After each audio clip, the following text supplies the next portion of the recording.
Voilà, il y a eu une petite interruption, panne d'électricité, et on reprend, on est le quatrième cours de Parshat Yitro. Donc on avait commencé à expliquer qu'on voit que au début du don de la Torah, juste avant, on fait donc une différence entre le public féminin et le public masculin.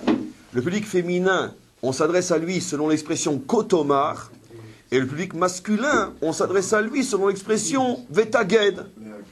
Alors, si c'est comme ça avant le don de la Torah, c'est donc stupéfiant de voir que dans la même paracha, après que la Torah est mis en évidence que l'expression kotomar s'adresse à un public féminin, comment après le don de la Torah, reprenons le verset 19, Vayomer Hashem el Moshe, kotomar el bene Israël.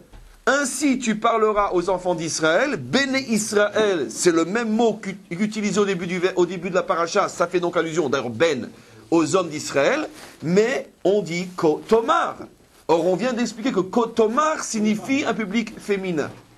Donc, évidemment, l'explication est gigantesque. De là, la preuve, entre autres, à tout le cours d'hier, et donc à ce que disent nos maîtres, comme quoi, effectivement, grâce et par le biais du don de la Torah, le peuple juif est devenu l'épouse, la dimension féminine du divin. Justement, avant le don de la Torah, il y avait d'une certaine manière une différence entre les hommes et les femmes à l'intérieur du peuple juif, mais après le don de la Torah, face à Dieu, il n'y a plus de différence, nous sommes tous des femmes, en ce sens que fondamentalement la dimension juive après Matan Torah, c'est d'être l'épouse de Dieu. Donc on a véritablement une allusion gigantesque à cet enseignement des maîtres d'Israël. J'ouvre juste une parenthèse, ce qui prouve, bien qu'on n'a pas besoin d'apporter des preuves aux maîtres d'Israël, que chaque parole des maîtres d'Israël est fondée, on pourrait dire, dans les aspects les plus profonds et les plus secrets des lettres, des mots et des versets de la Torah d'Israël. Il n'y a jamais un enseignement qui, on pourrait dire, qui se...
Vous avez vu que je vous ai parlé à partir du ciel.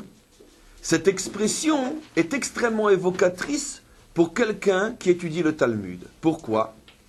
Parce que je vous ai parlé à partir du ciel évoque immédiatement une histoire extrêmement célèbre dans le Talmud que je vous ai déjà rapportée, mais qui est une des clés de la compréhension de la sagesse d'Israël, où le Talmud rapporte une discussion réelle, mais elle est rapportée d'une manière métaphorique, bien sûr, comme tous les messages de la Torah écrite et orale, mais en tout cas une discussion entre la majorité des maîtres d'Israël qu'on appelle Chachamim, les maîtres, et un individu qui était l'un des plus grands maîtres de son temps et de toutes les époques d'ailleurs, Rabbi Eliezer Agadol, Rabbi Eliezer le Grand.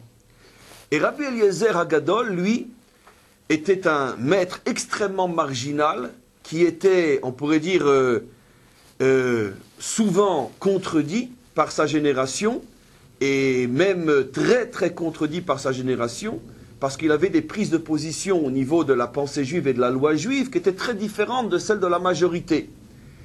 Et donc, ce qui fait que, généralement, à chaque fois que ce maître disait quelque chose, dans la mesure où il avait une approche très différente de sa génération, il avait généralement la majorité des maîtres d'Israël contre lui.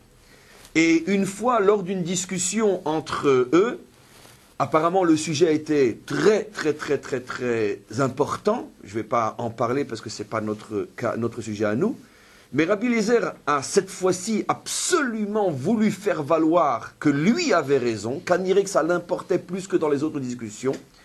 Et il a provoqué quantité de prodiges pour amener la majorité des maîtres d'Israël à se joindre à son avis. Et donc le Talmud raconte que il a amené ses compagnons d'études, parce qu'il y avait la paix entre eux, c'était des discussions de fond, mais pas des discussions de personnes. Bien sûr, on parle des maîtres d'Israël, pas de petits voyous. Et donc, il les a amenés dans le jardin, à l'extérieur de la salle d'études, et il a dit, regardez, je vais vous prouver que j'ai raison. Vous voyez cette source, ce ruisseau qui traverse le jardin, et bien qu'il s'arrête de couler si j'ai tort. Et le jardin, la source s'est arrêtée de couler. Si j'ai raison. Qu'il s'arrête de couler. Et la source s'est arrêtée de couler. Les maîtres Israël ont dit, ça ne nous impressionne pas. C'est vrai que les maîtres Israël connaissaient les cours qu'on a déjà fait ensemble, et donc ils se foutaient royalement des miracles. Mais ce n'est pas encore ça. Rabbi Eliezer a dit, ça ne vous convainc pas. Et bien que tous les arbres qui se trouvent dans ce jardin tombent, comme des arbres secs qui s'écroulent. Et les arbres sont tombés. Non, on n'est pas encore convaincu que tu as raison. Ah très bien, rentrons dans le Beth Midrash.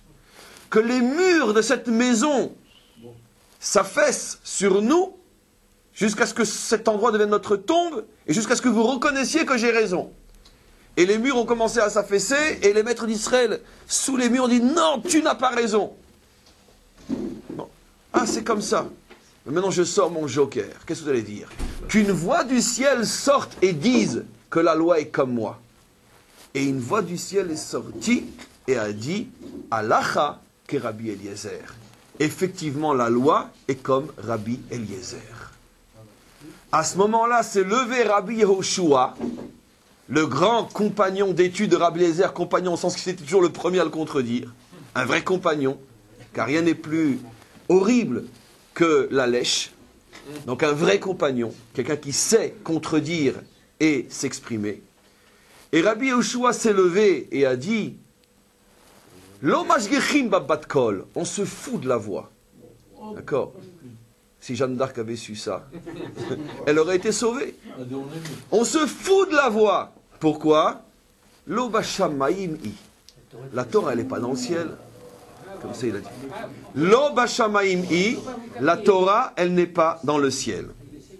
Lo bashamaim i, la Torah n'est pas dans le ciel. Et ça s'est terminé après que une autre voix est sortie du ciel.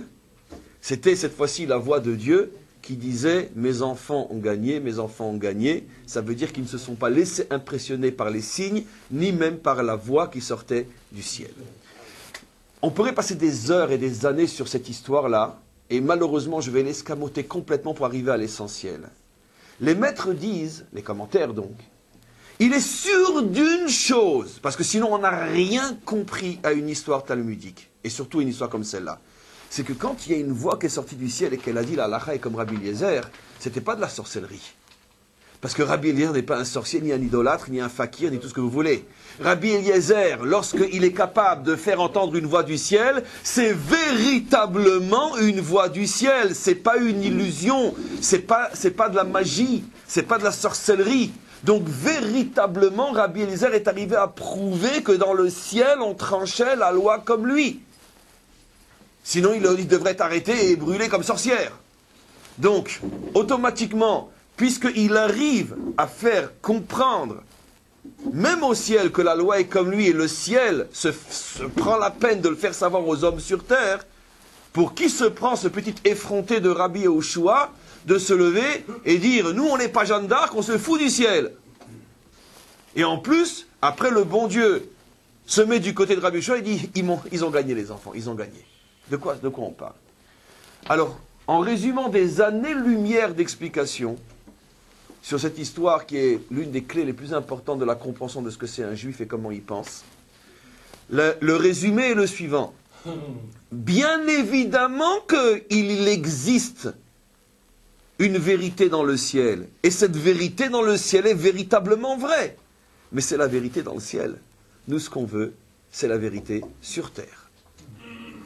Et donc, Rabbi Eliezer, son défaut était, et c'est pour ça que les maîtres d'Israël n'étaient jamais de son côté, c'est qu'il était immense, au point qu'eux-mêmes, ces contradicteurs l'appelaient Haggadol. Comme aujourd'hui on dit le rabbi, tout le monde sait qui est le rabbi. On dit Rabbi Menachem Mendel Schneerson. Le rabbi, il n'y en a qu'un. Quand on disait à cette époque-là Haggadol, tout le monde savait Haggadol, Rabbi Eliezer. Les gens tremblaient devant Rabbi Eliezer. C'est d'air. Seulement le problème, c'est que justement, Rabbi Eliezer captait la vérité à un niveau tellement haut que ça restait pour sa génération dans le ciel. Et donc sa génération lui disait, tu as raison. Mais nous ne voulons pas d'une vérité céleste, nous voulons d'une vérité terrestre. Et l'obashamaim i, c'est-à-dire que la vérité que tu nous as dévoilée, elle est vraie, mais elle est vraie dans le ciel, nous on n'est pas dans le ciel. Et donc, si je reviens maintenant à notre verset, comment tu te présentes, bon Dieu, comme étant celui qui nous parle du ciel? C'est pas très flatteur pour toi, puisque nous, on n'aime pas trop le phénomène Jeanne d'Arc. Donc qu'est-ce que ça veut dire? Eh bien en vérité, ce que Dieu est en train de nous dire, c'est la chose la plus extraordinaire que Dieu n'ait jamais dit à un homme ou à des hommes. Mes enfants, j'ai besoin de vous. Ben, comme un homme a besoin d'une femme. Parce que si je veux avoir des enfants, moi je peux donner que des graines. Mais qui c'est qui va le construire, le bâtir? Qui c'est qui va transformer la graine en être humain? Qui c'est qui va construire le monde? L'homme ou la femme? Qui va donner l'identité, l'essence? Qui va faire naître l'être physiquement et spirituellement? L'identité, qui va la transmettre? Le corps, qui va le construire? Moi, j'ai que des graines. Mais j'ai besoin de vous, mes enfants. Vous êtes maintenant mon épouse. C'est pour ça que Dieu, dans le verset où il nous révèle que maintenant, grâce au nom de la Torah, nous sommes son épouse, Kotomar l'Ebné Israël, il nous révèle en même temps. Et quel va être le rôle de l'épouse? C'est que moi j'ai un problème. Quand moi je parle, c'est une vérité céleste. J'ai besoin de vous pour faire descendre la vérité sur terre. Et le travail d'Israël va être le travail d'une épouse. Quelle est la relation entre un homme et une femme? On a commencé le cours qui s'est interrompu tout à l'heure en disant que, justement, il va falloir comprendre pourquoi les maîtres s'acharnent-ils à vouloir comparer la relation Dieu-Israël à une relation homme-femme. Eh bien, on le comprend aujourd'hui. De la même manière qu'un homme n'a que des forces potentielles, mais que celui, ou plutôt celle, qui permet de passer de la théorie à la pratique, du potentiel à la réalisation, de la graine à l'humain, c'est la femme. De la même manière, la vérité de Dieu est une vérité céleste, est une vérité, on pourrait dire théorique, est une vérité graine, est une vérité semence, mais elle a besoin, cette vérité, d'une matrice pour la transformer en quelque chose de vivant, de réel, de concret, quelque chose qui a les pieds sur terre et qui est dans la réalité, et ça c'est le travail d'Israël. Ça c'est le travail d'Israël. Donc on voit que Dieu ici, après le don de la Torah, nous attribue un rôle fondamental, c'est-à-dire le peuple juif est devenu la matrice de la vérité. C'est lui qui accouche la vérité. En dehors du peuple juif, aucun peuple n'est capable de produire une vérité vivante. Pourquoi? Parce qu'il y a soit la vérité vraie, mais telle qu'elle est dans le ciel, soit des matrices stériles. C'est-à-dire pour ça que tous les peuples sont appelés par les prophètes des femmes stériles. C'est-à-dire que quoi? Ils sont absolument incapables de faire descendre la vérité sur terre et de la transformer en parole vivante et viable. C'est absolument impossible. C'est ça, et uniquement ça, et fondamentalement ça, l'explication réelle, la traduction réelle de la notion, le peuple élu. il n'y en a pas d'autre. Le peuple élu, c'est-à-dire le peuple qui a la capacité d'être la matrice de Dieu. Le peuple qui a la capacité de prendre une vérité théorique et de la traduire en compréhension vivante, concrète sur terre. Alors maintenant, on va comprendre la suite des versets. Écoutez-moi bien. Vous ne ferez pas à mes côtés des dieux d'argent et vous ne ferez pas simplement des dieux en or. Ça veut dire quoi? Pourquoi ce changement?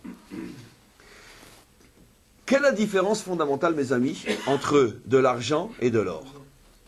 L'or, c'est quelque chose qu'on a, mais qu'on coffre et qu'on n'utilise pas, parce que c'est une valeur, on pourrait dire absolue, mais théorique, parce qu'on ne vit pas avec, elle est là.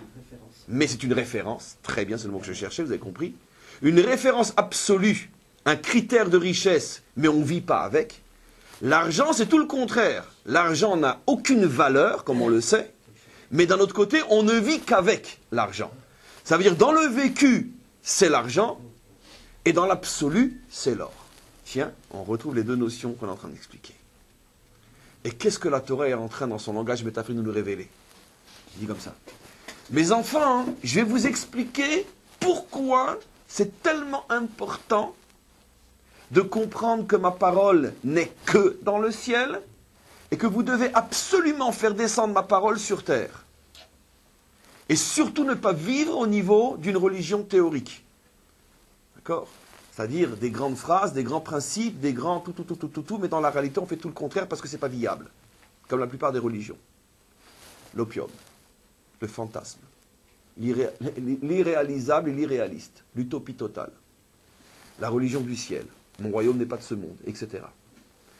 Et donc, pourquoi c'est tellement important, mes enfants, de prendre ma parole et de la faire descendre sur terre?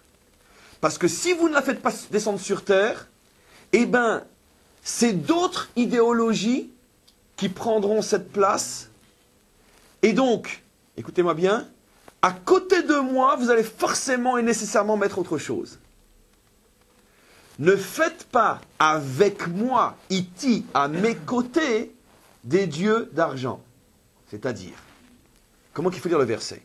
Velo ezav lota asulachem. Si vous vous faites des dieux en or, c'est-à-dire, si vous considérez la religion comme une valeur absolue, théorique, céleste, de l'or, automatiquement, qu'est-ce que ça va engendrer? Qu'à mes côtés, vous allez mettre de l'argent.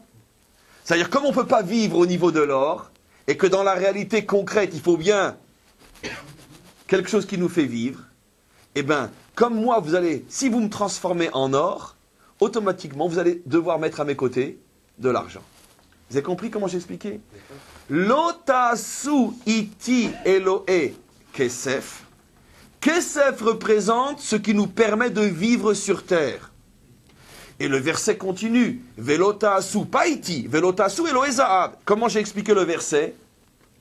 Si vous faites de moi un Dieu en or, c'est-à-dire si vous me transformez en une religion irréalisable, je ne suis que de l'or, je ne suis qu'une référence absolue, mais vous ne me faites pas descendre dans le vécu. Comme un homme ne peut pas vivre d'absolu, il vit dans le quotidien, dans le concret.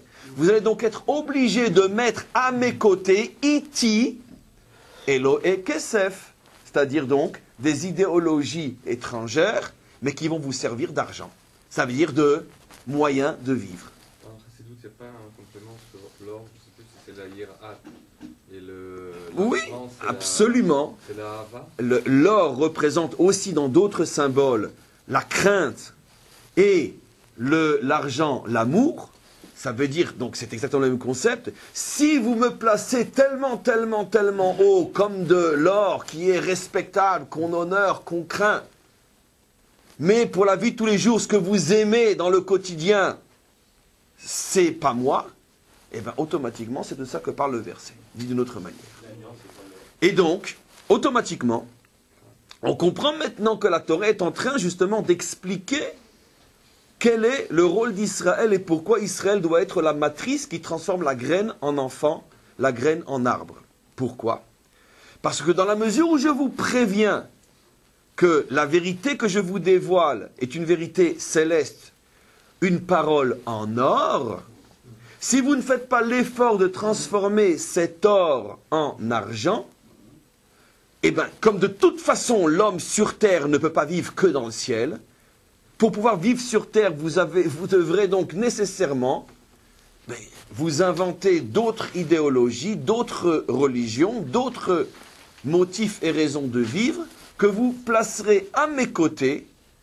Et moi, je ne serai plus que de l'or, mais dans le vécu, vous vivrez avec un autre que moi, qui est ce que j'appelle les dieux en argent.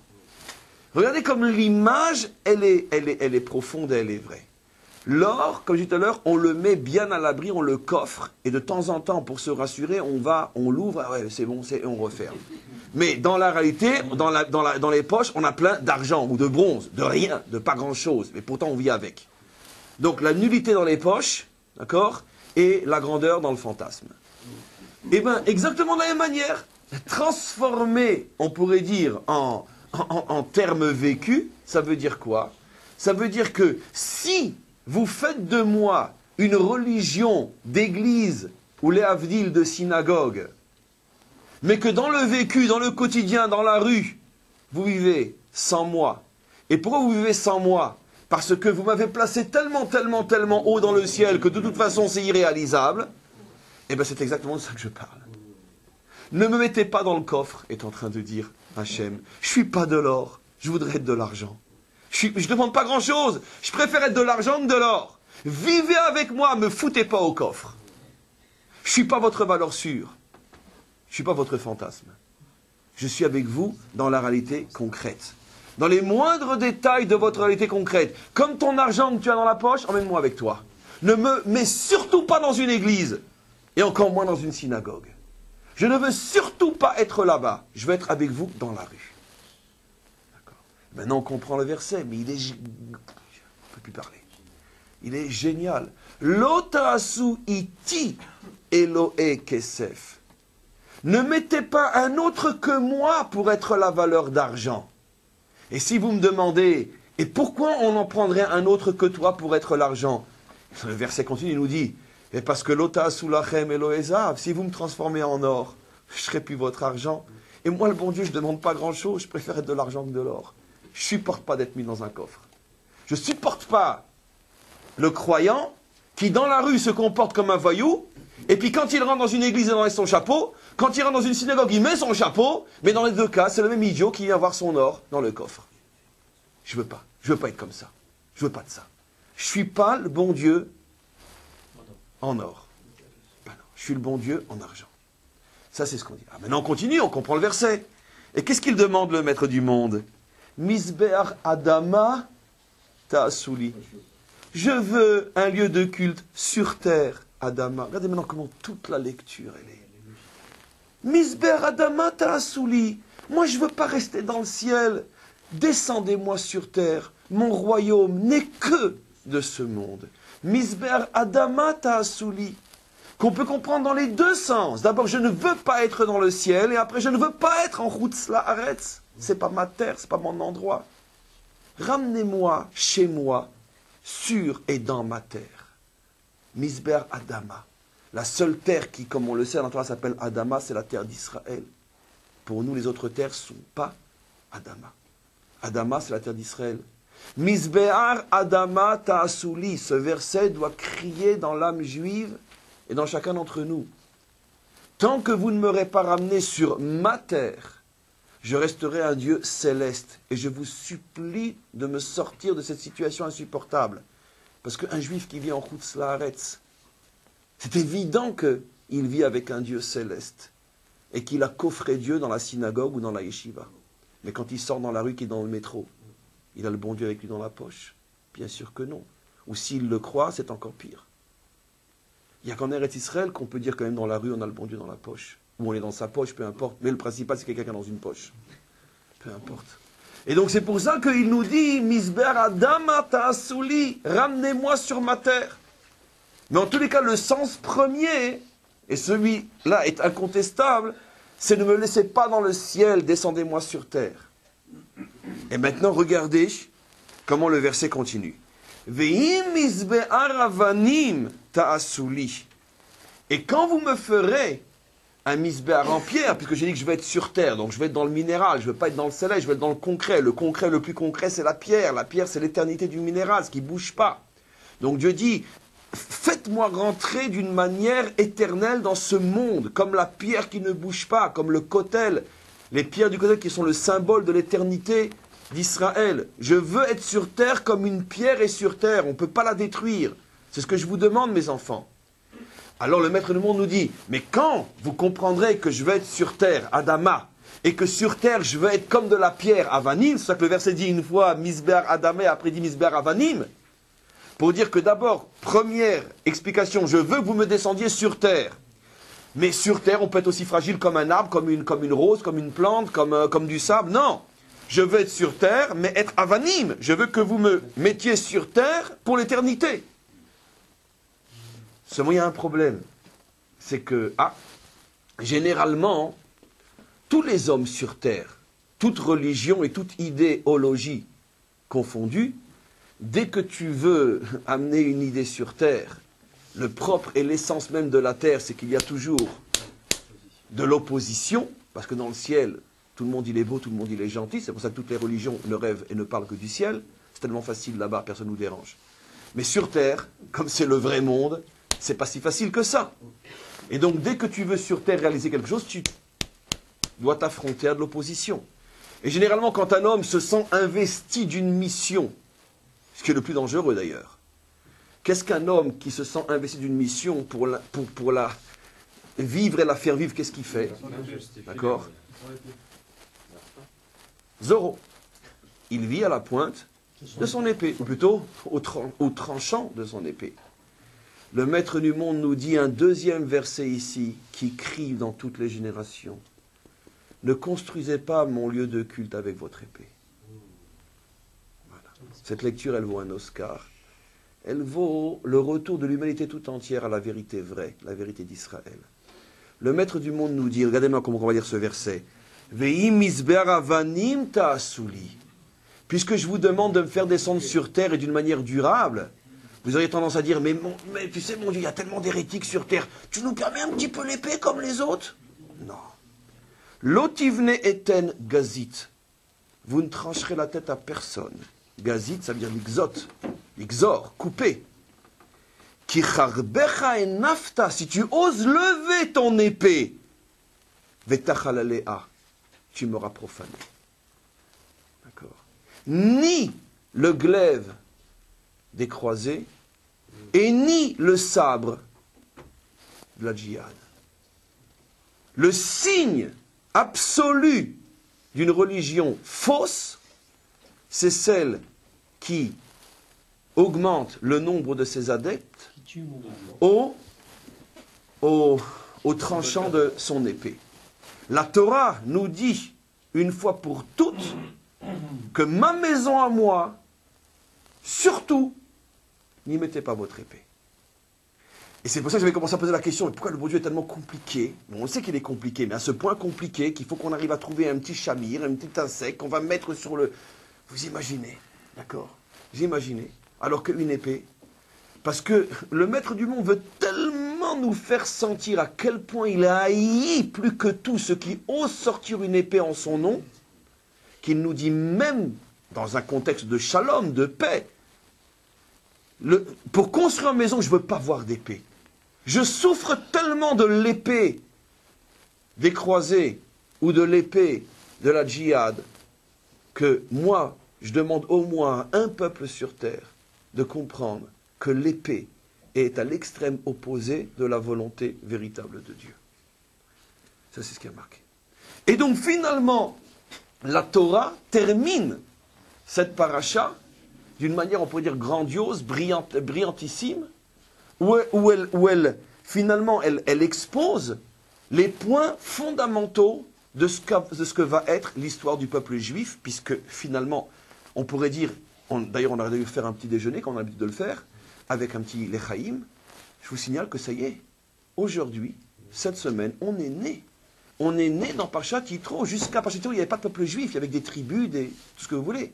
Israël est né aujourd'hui. Aujourd'hui pour nous aussi, puisqu'on termine la paracha. Et donc, dans cette lecture de cette fin de paracha, au moment de la naissance du peuple juif, est résumé d'une manière brillantissime ce qu'est le peuple juif. Et je résume devant vous.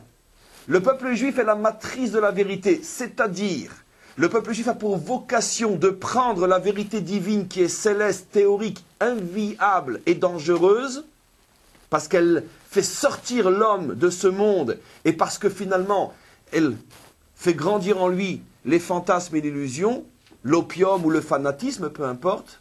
C'est pour ça que Dieu nous dit, regardez, je vous ai parlé à partir du ciel. Surtout ne prenez pas ma vérité telle qu'elle est à cet endroit-là. J'ai fait de vous mon épouse. Une épouse, elle devient la matrice qui transforme. Et donc prenez ma vérité, mettez-la dans votre ventre et ramenez-moi un enfant. Parce que qu'est-ce que je vais faire de mes graines? J'ai besoin d'un enfant, pas de graines. Première vocation d'Israël. Deuxième vocation d'Israël, ce qui est finalement le prolongement de la première, puisque vous êtes ma matrice, alors je vais vous expliquer ce que j'entends par matrice.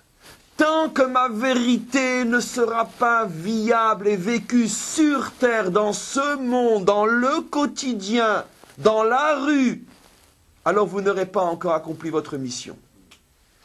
Maître du monde, et si on te fait descendre sur terre, mais qu'on te coffre dans la synagogue, t'es content? Le bon Dieu lui répond, le seul endroit, d'accord, où je me sens pas bien, c'est dans une synagogue. Pourquoi je me sens bien dans une synagogue? Parce que je suis pas de l'or, moi. Ne me coffrez pas. Ça veut dire que c'est le seul endroit où vous pensez me retrouver, c'est dans la synagogue. Mais quand vous êtes dans la rue, dans votre bureau, dans votre maison, dans votre salon, dans votre chambre, vous vous comportez comme si le bon Dieu n'existait pas, alors vous n'avez rien compris au film. Rien. Je veux pas que vous me coffriez dans la synagogue. Je veux pas. Je veux être votre argent. Je veux que partout où vous allez, quand vous touchez, hein, le bon Dieu est là. Attention comment je parle. Attention, qu'est-ce que je regarde. Attention, comment je pense. Attention, ce que je fais. Attention, le bon Dieu est dans ma poche. Ou je suis dans la sienne, peu importe. Et donc automatiquement, quand je sens qu'il est avec moi dans chaque chose, je ne peux plus vivre comme un voyou. C'est pas possible. Et le bon Dieu a gagné. Il est sur terre. Ah, maintenant, il y a un autre problème. Mais maître du monde, il y a tellement d'obstacles dans ce monde que tu as toi-même créé, donc tu es un petit peu responsable. Il y a tellement d'obstacles à t'amener avec nous partout dans ce monde. Il y a tellement de gens qui ne te veulent pas et tellement de tentations et de ci et de ça qui s'opposent à ton projet. Est-ce qu'on a le droit de cogner comme tout le monde? Le maître du monde nous dit, d'accord, si vous osez rien que dégainer votre épée, sachez que je vous quitte. C'est la seule, on pourrait dire, le seul motif de divorce possible. Le seul, il n'y en a pas un autre. Entre Dieu et nous, il n'y en a pas un autre. Pas un autre. D'accord.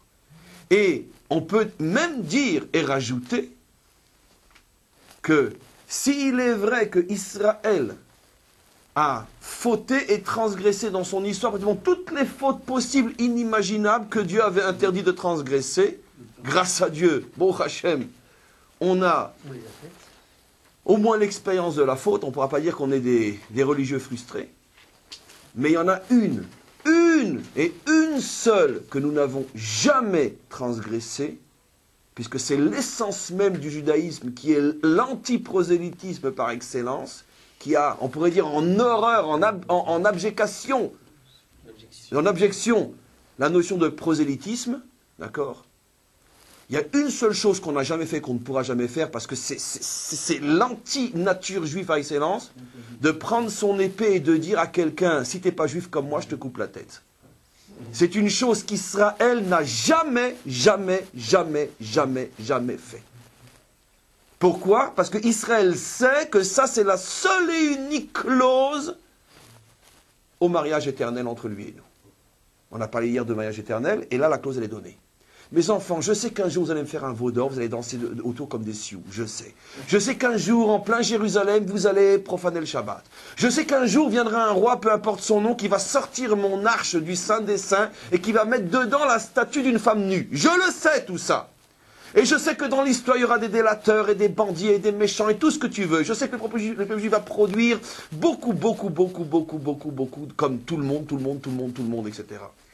Mais une seule chose, je vous demande, faites-moi plaisir. Et c'est ce qui justifiera la raison pour laquelle je vous ai choisi.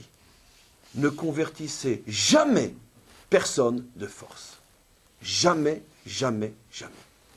Et si vous réussissez à traverser l'histoire au nom de votre foi, sans sortir l'épée, eh bien vous aurez prouvé au monde entier pourquoi je vous ai choisi. Et le peuple juif est le seul qui peut dire que dans son histoire, il n'a connu ni les croisés juifs et ni les soldats de la djihad juif. Ça n'a jamais existé. C'est plutôt le contraire qui est vrai. On a passé notre histoire à mourir sous les coups du glaive croisé ou du sabre islamique. Est-ce qu'on aussi que ce niveau de ne pas couper, ça se dit au niveau clan, ça rejoint l'histoire d'amour et de crainte, c'est qu'au niveau personnel, quand vous voulez me faire descendre sur terre, il ne faut pas être tranchant, coupant, dogmatique, c'est-à-dire il faut faire ça en douceur. Absolument, c'est toutes ces idées-là de couper entre le ciel et la terre, de couper entre la synagogue et la rue, etc. Qu'est-ce que disait, bon peu importe, on vous en taper dessus, mais qu'est-ce que disait un tel, le père de la réforme juive? Qu'est-ce qu'il a dit? Sois un juif chez toi et un homme dans la rue. Il est l'expression la plus absolue de l'anticours d'aujourd'hui. Le père de la réforme est l'auteur de cette fameuse et célèbre tristement phrase « Sois un juif chez toi et un homme dans la rue ». Ça veut dire « foule bon Dieu à la synagogue ». Transforme-le en or. Et en vérité, il y a une allusion extraordinaire à cette comparaison alors, parce qu'il se glisse derrière cette perversion intellectuelle, aussi, on pourrait dire une peau de banane. Non mais Dieu est trop grand pour être dans la rue. L'or est trop grand pour faire des courses avec. Vous comprenez? Bien sûr, c'est subtil. On peut dire le piège est subtil. Non, dans un autre langage, comment ça se traduira? Il faut séparer l'Église et l'État. Mais regardez comme c'est extraordinaire. La civilisation qui a lancé le mot d'ordre de la séparation entre l'Église et l'État est aussi, plutôt l'époque, qui a proclamé la séparation de l'Église et l'État, qui a donné le signal de départ à la civilisation occidentale moderne que nous connaissons depuis 3-4 siècles. Donc le mot d'ordre, il faut séparer l'Église de l'État, c'est la même époque qui a proclamé la mort de Dieu, et c'est aussi la même époque qui coupait la tête du corps, la guillotine, la lame tranchante. C'est extraordinaire. Mais plus que ça encore. Cette civilisation qui a séparé l'Église de l'État, ou l'État de l'Église plutôt, est l'héritière de pratiquement 2000 ans de religion du ciel. D'une religion finalement où Dieu n'existe que dans l'Église, puisque dans la rue on fait tout le contraire. Et donc automatiquement, l'histoire a prouvé que lorsque tu laisses Dieu dans le ciel, c'est-à-dire que tu viens au nom de théories qui ne sont absolument pas viables, quand on te frappe sur une joue, tend l'autre, quand tu places l'échelle, la barre tellement haut qu'aucun homme ne peut l'atteindre, tu fais exactement le contraire de ce que Dieu demande dans la Torah. Et qu'est-ce que ça va produire? Ça va produire la civilisation des têtes coupées. Ça va produire la civilisation de la séparation entre l'Église et l'État, ou la synagogue et l'État. Et après, dernière étape, c'est l'islam. On retrouve, quand on a tout évacué, on retrouve la religion tranchante de... C'est toujours la même notion qu'une extrême on amène à une autre, et après 3 ou 4 siècles de coupure, l'homme veut maintenant absolument ramener Dieu sur terre, mais avec l'épée. Je répète ce qui vient d'être dit parce que c'est fondamentalement juste, et parce que c'est d'autant plus juste que c'est exactement les étapes décrites ici dans le texte. D'abord, Dieu nous met en garde de ne pas le transformer en or, c'est-à-dire il n'est plus que le Dieu de l'Église, parce que l'État s'est séparé de lui. Dans la rue, c'est de l'argent, c'est plus Dieu, c'est-à-dire c'est un autre Dieu, Iti avec moi, mais c'est plus moi. Et la contre-réaction de la civilisation va être qu'après 3-4 siècles où Dieu n'est plus que dans l'Église, on a besoin de Dieu, on le veut partout, on le veut dans les domaines publics, on le veut partout, on veut montrer sur l'habit, sur soi, partout on veut montrer Dieu. À ce moment-là vient la Torah et nous dit, attention, c'est vrai que je veux être sur terre et partout, mais pas avec votre épée. Et donc finalement, dans le secret le plus extraordinaire de ces 3 ou 4 versets, on a toute l'histoire des civilisations et surtout toute l'histoire de notre civilisation. Voilà. Et c'est pour ça, maintenant j'ai laissé ça à Acharon Chaviv, quel est le dernier verset de Parshat Yitro? Velo ta'ale bema'alot al mizbechi. Ne fais pas de grands pas, ne monte pas avec de grandes enjambées, mot à mot, lorsque tu montes sur mon autel. Asher lo tegale ervatecha alav, parce que tu vas montrer ta nudité. Ça veut dire que la Torah conclut en nous donnant la clé qui va nous permettre de réaliser ce qu'elle demande. Ni un bon Dieu en or, et ni un bon Dieu qu'on impose avec l'épée. Et comment on va y arriver ? Tu sais, quand tu viens me voir, ne fais pas de grands pas. Ça veut dire lorsque l'homme comprend que tout missionné qu'il est, d'accord, il doit faire très attention de ne pas se prendre au sérieux. Quand un homme sait faire de petits pas et comprendre et ne jamais oublier qu'il n'est qu'un homme, à ce moment-là, il ne risque pas de massacrer au nom de son Dieu et il ne risque pas non plus de mettre son Dieu, de le coffrer dans une église ou dans une synagogue. Pourquoi ? Parce que justement, c'est l'orgueil de l'homme qui fait que, dans les 2 cas, on se trompe. Ceux qui imposent Dieu par l'épée, les croisés ou les autres, c'est clair qu'ils ont complètement disjoncté et ils se prennent pour, au nom de décider, d'être eux ceux qui décident qui est le bon, qui est le mauvais, qui est le juste et qui est l'injuste, qui doit être sauvé et qui ne peut pas l'être, etc. Il n'y a rien de plus ignoble, de plus inimaginable comme expression d'orgueil que celui qui dit « moi je tue au nom de Dieu ». Mais qui tu es, pauvreté, va aux toilettes et tire la chasse. Mais qui tu es pour tuer au nom de Dieu? Quelle est la différence entre toi et ce qui sort de toi? Tire la chasse. Qui tu es? La Torah nous dit « ne fais pas de grands pas quand tu viens chez moi. Moi j'aime que ceux qui font des petits pas. » Et donc c'est pour ça que la Torah conclut. Parce que la Torah sait à quel point c'est dangereux de se sentir investi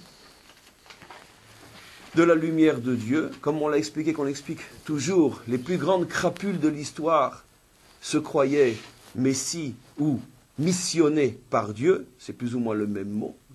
Et donc, automatiquement, comme Dieu sait que finalement, il est dans une situation très difficile. D'un côté, il veut que les hommes sentent qu'ils sont missionnés. De l'autre côté, il sait que les hommes sont à ce point crapuleux qu'ils vont se servir de lui pour faire des cochonneries. Alors il termine en nous disant, tu sais, habitue-toi à ce que quand tu viens vers moi, fais des petits pas. N'oublie jamais que tu es un homme. J'aime pas ceux qui marchent vite, j'aime pas ceux qui font des grands pas. Donc c'est la nudité, parce que justement, c'est quoi la nudité? C'est la honte. Dans le sens, bien sûr, de ce que la dégradation, ton animalité. Si, au contraire, la question est importante. Si tu te prends trop au sérieux, moi je te montrerai en vérité ce que tu es. D'accord? Sous la soutane, on va te montrer ce que tu es.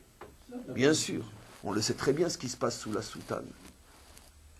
Et donc, si toi tu te prends pour ma voix sur terre, moi je relèverai ta robe pour montrer à tout le monde ce que tu fais sous la soutane. Et donc automatiquement, de là on comprend pour chacun d'entre nous que finalement, la faiblesse humaine est d'autant plus mise en évidence que l'homme se croit à de très très hauts niveaux. C'est finalement la manière dont la Torah va conclure ici.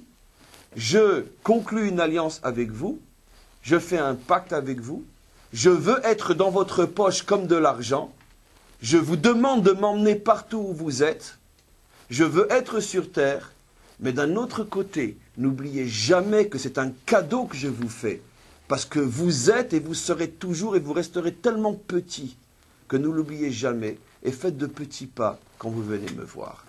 Et si on a ces deux choses en même temps, à ce moment-là, on peut être l'épouse éternelle du maître du monde, et on s'arrête là pour aujourd'hui.